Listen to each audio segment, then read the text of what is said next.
pada kesempatan yang berbahagia ini kami masih dalam suasana Syawal. Kami atas nama pemerintah Kecamatan Piungan dan seluruh warga Kecamatan Piungan mengaturkan selamat Idul Fitri 1440 Hijrah. Mohon maaf lahir dan batin.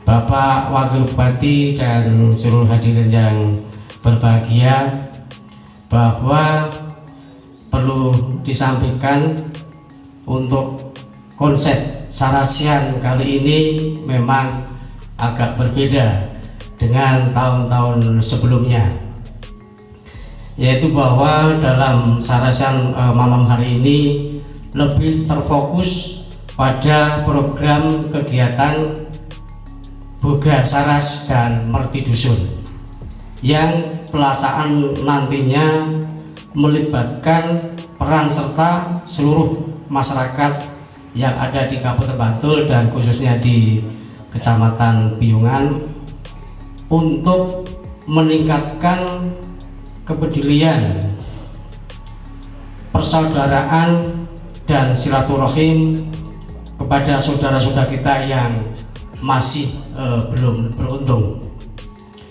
Jadi pada malam hari ini kami sangat berharap bahwa para peserta Sarasian atau diskusi ini untuk bisa memberikan masukan bagaimana nanti implementasinya di lapangan terkait dengan tadi program Boga Saras dan Merti Dusun yang dilaksanakan di wilayah Kecamatan Piungan.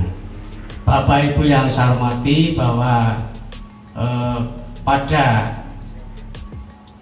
tahun-tahun sebelumnya bahwa di Kecamatan Piungan ini telah dilaksanakan kegiatan Merti Dusun di masing-masing desa. Ini ada kegiatan di Sri Martani, ini biasanya dilaksanakan bersamaan dengan hari ulang tahun desa Sri Martani. Kemudian di desa Sri Mulyo ini hampir semua dusun melaksanakan kegiatan Merti Dusun. Kemudian di Situmulyo ini juga melaksanakan Merti Dusun dan juga Merti Desa, termasuk di desa Sri Martani dan Sri Mulyo. Sehingga harapan ke depan sesuai dengan tema tadi, bahwa kaitannya dengan Merti Dusun ini memang nanti diarahkan bagaimana agar supaya kegiatan itu lebih mengarah bagaimana kebersihan lingkungan itu lebih banyak dilibatkan masyarakat, termasuk kegiatan-kegiatan yang telah dilaksanakan, yaitu biasanya melibatkan masyarakat dalam kebudayaan setempat. Ini terus dilestarikan. Jadi harapan pada Sarasian dalam hari jadi ini bagaimana mengembangkan sumber daya manusia yang ada ini dalam rangka untuk menuju seperti cita-cita bangsa Indonesia, yaitu adil dan makmur, dan untuk Kabupaten Bantul adalah sehat, cerdas, dan sejahtera. Perlu kami informasikan, kami sampaikan kepada Bapak Ibu yang hadir, ini satu berita yang luar biasa untuk Kabupaten Bantul, bahwa desa Sri Mulyo ini kemarin mewakili Kabupaten Bantul untuk mengikuti lomba desa tingkat provinsi dan alhamdulillah menjadi juara pertama. Dan nanti akan maju tingkat nasional. Mohon doa restunya kepada Bapak semua, dan perlu dicatat bahwa kalau nggak salah untuk Kabupaten Bantul ini yang maju tingkat nasional kemarin baru di desa Panggungarjo itu juara nasional, dan harapan nanti desa Sri Mulyo ini mewakili Kabupaten Bantul, mewakili provinsi juga bisa mengikuti jejak yang telah menjadi juara tingkat nasional. Ini mohon doa dari Bapak semua. Dan selanjutnya Sewu, ini nanti urutan berikutnya adalah Sri Martani. Untuk itu monggo Pak Lurah berseluruh jajarannya untuk menyiapkan di tahun 2020 untuk maju tingkat kabupaten. Dan harapan kami nanti sebelum kami harus purna tugas, karena nanti di tahun 2020 kami harus purna tugas, sehingga harapan kami nanti yang di Sri Mulyo ini bisa menjadi juara nasional. Siap Pak Lurah? Ya. Ya, ini atas dukungan semua pihak.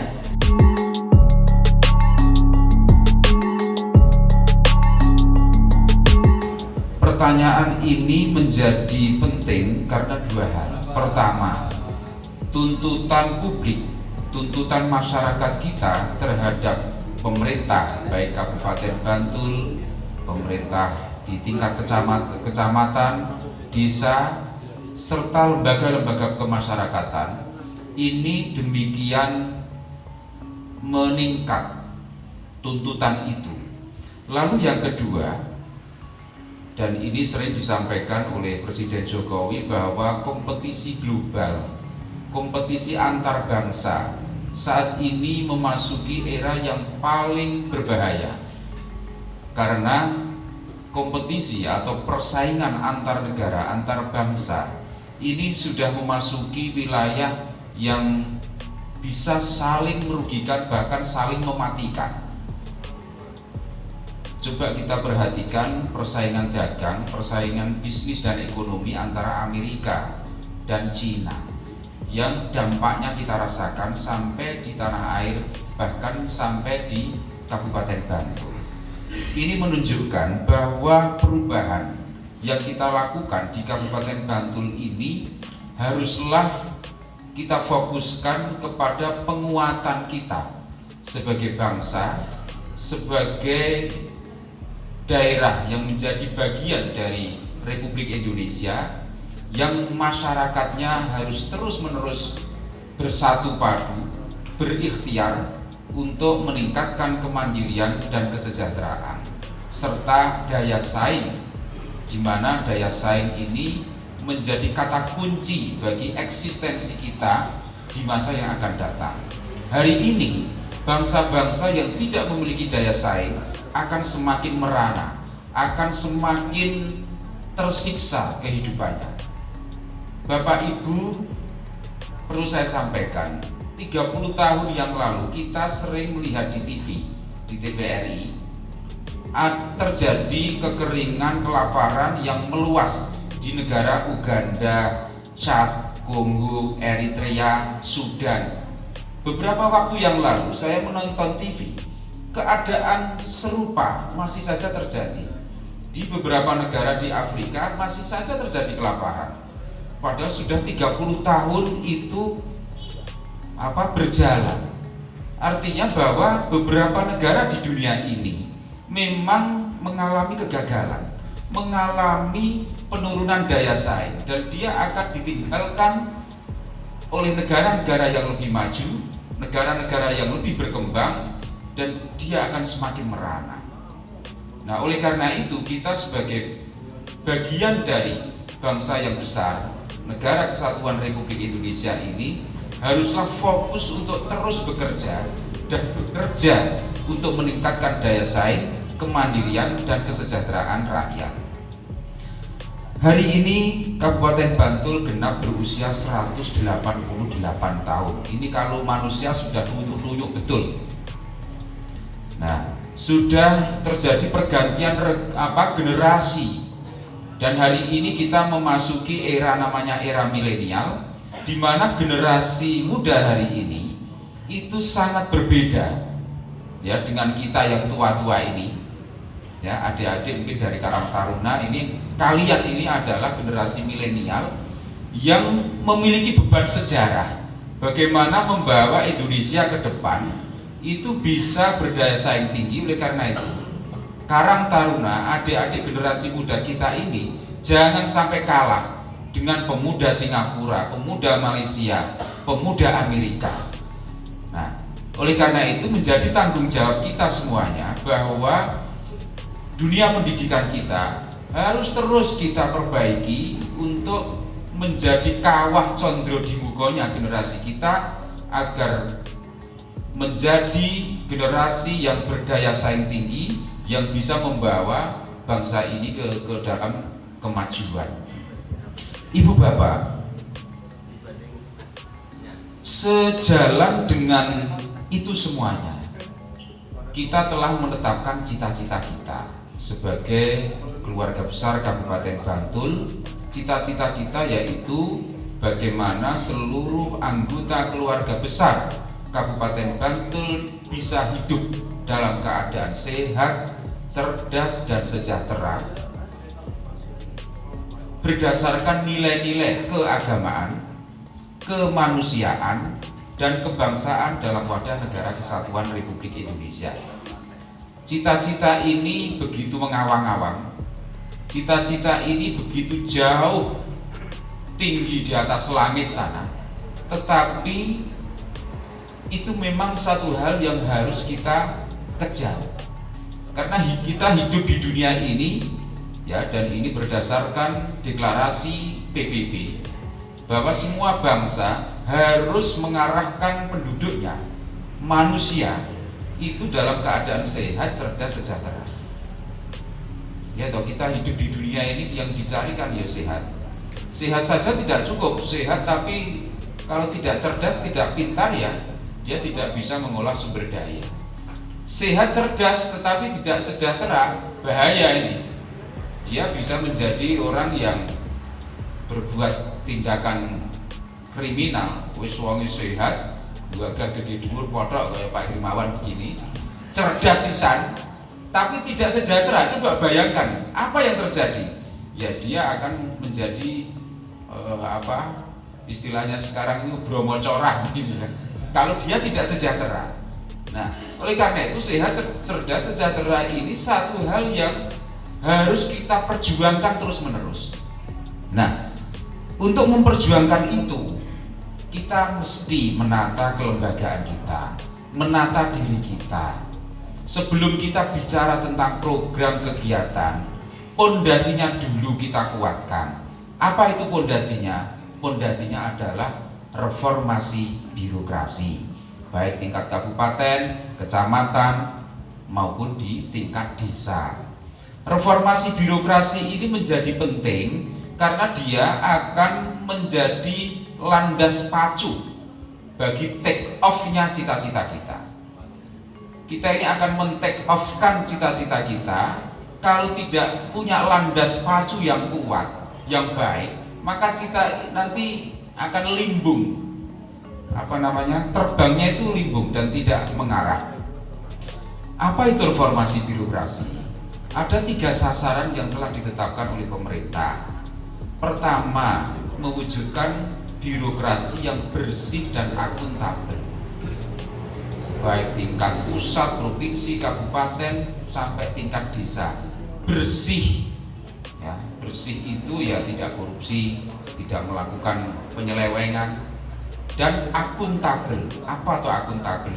Akuntabel itu bisa mempertanggungjawabkan amanah yang diberikan kepada dia.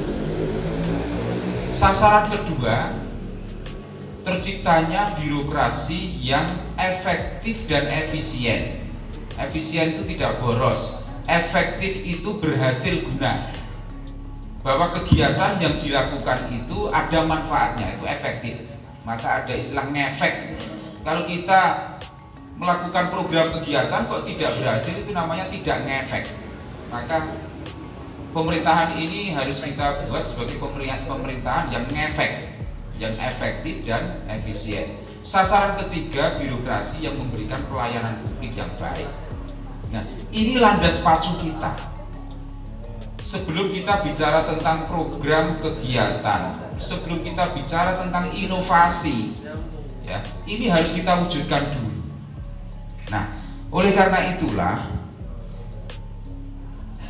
3 sasaran reformasi birokrasi yang telah kita canangkan ini harus terus kita kuatkan, karena reformasi birokrasi itu ada level-levelnya. Hari ini alhamdulillah penilaian Kementerian pendayagunaan aparatur negara terhadap pemerintah Kabupaten Bantul, kita telah dinilai sebagai kabupaten yang upaya reformasi birokrasinya itu baik dengan skor 73,6 dan itu grade-nya itu sudah grade tinggi. Kita sudah mencapai level BB. Setelah BB itu nanti A, setelah A itu AA. Sementara rata-rata nasional itu hanya 54 skornya.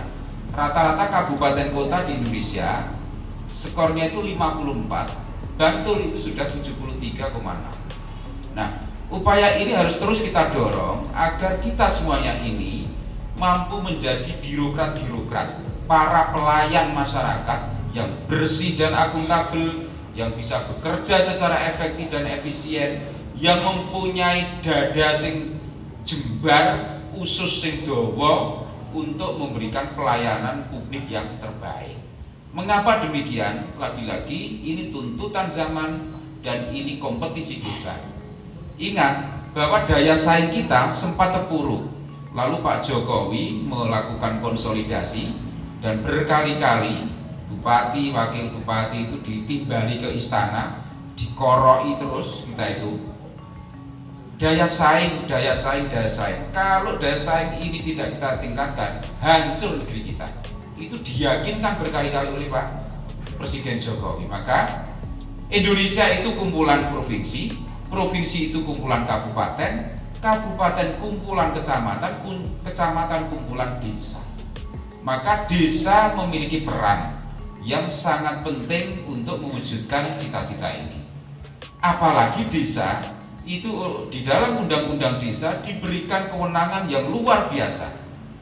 Bahkan kalau menurut saya, pendapat saya, kewenangan desa itu sama dengan kewenangan kabupaten. Coba ya, ada 4 kewenangan yang luar biasa yang diberikan undang-undang kepada desa, kepada Pak Lurah.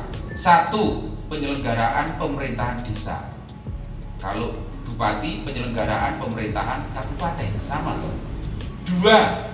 Pelaksanaan pembangunan, tentu pada level desa. Bupati memiliki kewenangan itu.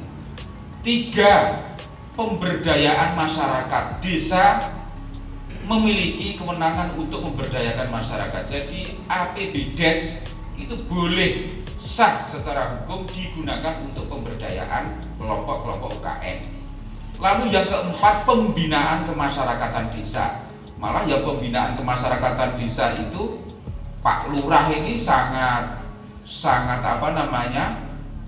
berperan melayatan, ngerabeke wong. Kadang ngatasi wong arep pegatan barang dari macam-macam pembinaan kemasyarakatan Pak Lurah bonek sumbangan wis rasa diomongke. Nah, ini memiliki kewenangan yang sangat tinggi. Kewenangan ini akan berhasil manakala reformasi birokrasi di tingkat desa itu dilakukan. Nah, setelah reformasi birokrasi, kita harus terus memperbaiki akuntabilitas kinerja pemerintah baik kabupaten sampai ke tingkat desa. Dan Inspektorat sudah merancang sebuah sistem pembinaan akuntabilitas desa dengan 6 indikator, nggak main-main. Maka setiap saat itu Pak Hermawan menyampaikan laporan ke saya, ini loh Pak, desa-desa di 75 desa di Kabupaten Bantul yang nilainya berbeda-beda ya. 6 indikator yang nanti akan terus kita kuatkan, yaitu 1, ini akuntabilitas kinerja pemerintah desa, lakibnya desa, laporan akuntabilitas atau sakit sistem akuntabilitas kinerja instansi pemerintah desa, sakit des, kira-kira begitu. Ini rada anyar ini, jadi bid'ah ini ya. Sakit des itu apa ini ya. Nah, itu ada 6 yang nanti diawasi, dipantau, dibina. 1, perencanaan desa sudah sesuai dengan RPJM Des-nya belum, sudah sesuai dengan RPJMD Kabupaten belum. Lalu yang kedua, penganggaran desa sudah sesuai SHBC apa belum dan ketentuan yang berlaku. di dalam merencanakan pembangunan desa. Lalu yang ketiga, pelaksanaannya bagaimana, sesuai dengan perencanaan dan anggarannya apa tidak. Yang keempat, penata usahaannya, bisnis prosesnya itu seperti apa. Lalu yang kelima, laporannya bagaimana. Jadi bukti-bukti pengeluaran kas itu juga harus ada. Lalu yang keenam, pertanggungjawabannya. Nah, ini karena desa itu setiap tahun itu dipastikan anggarannya itu terus naik, baik melalui dana desa, ADD, PADES, kemudian bantuan-bantuan keuangan baik dari kabupaten maupun provinsi bisa langsung pusat. Dipastikan kemampuan keuangan desa itu setiap tahun akan terus meningkat, trennya itu meningkat. Wis duitnya tambah akeh, kewenangannya diberikan seluas-luasnya, maka ini juga harus dilakukan pembinaan yang efektif. Kenapa? Agar kemampuan ini bisa didayagunakan untuk meningkatkan kesejahteraan rakyat. Bapak Ibu, kita masih memiliki PR yang berat, yaitu sekitar 13% saudara-saudara hidup di dalam 13%. Kira ya 30.000, kira-kira 130.000 jiwa saudara-saudara kita, anggota keluarga besar Kabupaten Bantul masih hidup di dalam kemiskinan. Nah, padahal kemiskinan ini adalah satu musuh utama pemerintah, musuh utama pembangunan yang berperi kemanusiaan. Musuh utamanya adalah kemiskinan. Oleh karena itu, marilah kita fokus menanggulangi kemiskinan ini, dan pemerintah tentu tidak memiliki daya yang cukup memadai tanpa dukungan dari pemerintah desa dan tokoh masyarakat. Mengapa? Karena soal kemiskinan ini juga menyangkut kebudayaan kita. Nah, beberapa masyarakat yang sempat saya sidak di beberapa kecamatan itu hidup dalam kondisi miskin, tidak memperoleh PKH, bahkan ada yang tidak memperoleh BPNT, bantuan pangan non tunai. Sementara ada rumah tangga yang rumahnya tingkat, truknya 2, mobilnya 1, dapat BPNT, dapat raski. Nah, tentu saja ini menjadi keprihatinan kita. Oleh karena itu kemarin di Bapeda kita evaluasi, ada namanya inclusion error dan exclusion error. Ya toh. Inclusion error itu kesalahan memasukkan orang yang seharusnya tidak layak memperoleh itu. Jadi ada orang kaya dimasukkan, tapi ada orang miskin yang tidak dimasukkan. Exclusion error. Oleh karena itu saat Pak Wajiran mungkin masih ingat ya, di Parasamnya dulu kita mengumpulkan lurah-lurah, saya minta kesepakatan para lurah, beranikah para lurah untuk mencoret daftar orang-orang atau keluarga yang tidak layak masuk dalam BDT kemiskinan ini. Nah, saat itu jawabannya ragu-ragu, kan, berani pora, wani pora. Jadi kita itu punya budaya namanya sungkanisme kultural. Jadi budaya sungkan gitu ya. Iki nek tak coret biar kita tim sesku sih.